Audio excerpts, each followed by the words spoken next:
भुसावळ तालुक्यातील मानपूर येथील महार वतन जमिनीच्या कथित गैरव्यवहार प्रकरणात राष्ट्रवादीचे नेते एकनाथ खडसे आणि त्यांची कन्या शारदा खडसे यांना न्यायालयाने अटकपूर्व जामीन मंजूर केलाय। भुसावळ न्यायालयाने दोन्ही बाजूंचा युक्तिवाद आणि कागदपत्रे तपासल्यानंतर हा महत्त्वपूर्ण निर्णय दिला आहे। त्यामुळे एकनाथ खडसे यांना या प्रकरणात मोठा दिलासा मिळाल्याचं म्हटलं जातंय। जळगाव जिल्ह्याच्या भुसावळ तालुक्यातील मानपूर शिवारातील महार वतन जमीन कथित गैरव्यवहार प्रकरणात राष्ट्रवादी काँग्रेसचे ज्येष्ठ नेते एकनाथ खडसे आणि त्यांची कन्या शारदा खडसे यांच्यावर बोदवड पोलीस ठाण्यात फसवणूक आणि अट्रॉसिटी कायद्याअंतर्गत गुन्हा दाखल करण्यात आला होता।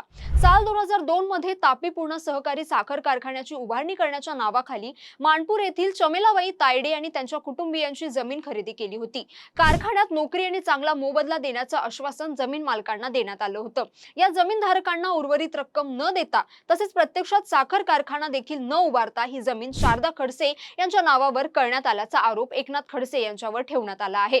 दरम्यान आपल्यावरील आरोप एकनाथ खडसे यांनी फेटाळून लावले आहेत। त्यांनी म्हटलंय की ही जमीन वर्ग 1 प्रकारातील होती, महार वतनाची नाही। तसेच साल 2002 मध्ये कायदेशीर प्रक्रिया पूर्ण करण्यात आली होती। रेडी रेकनरच्या दराने या प्रकरणात सर्व पैसे अदा झाले होते असंही त्यांनी स्पष्ट केलंय। आपल्यावरील ही कारवाई राजकीय प्रेरित षडयंत्र असल्याचा आरोप त्यांनी केला होता। 24 वर्ष जुन्या प्रकरणात सत्ताधारी पक्षाच्या दबावामुळे पोलिसांना मध्यरात्री हा गुन्हा दाखल करण्यास दबाव आणल्याचाही आरोप त्यांनी केला होता। मात्र या प्रकरणात न्यायालयाने अटकपूर्व जामीन मंजूर केल्याने एकनाथ खडसे आणि त्यांची कन्या शारदा एकनाथ खडसे यांना दिलासा मिळाला आहे।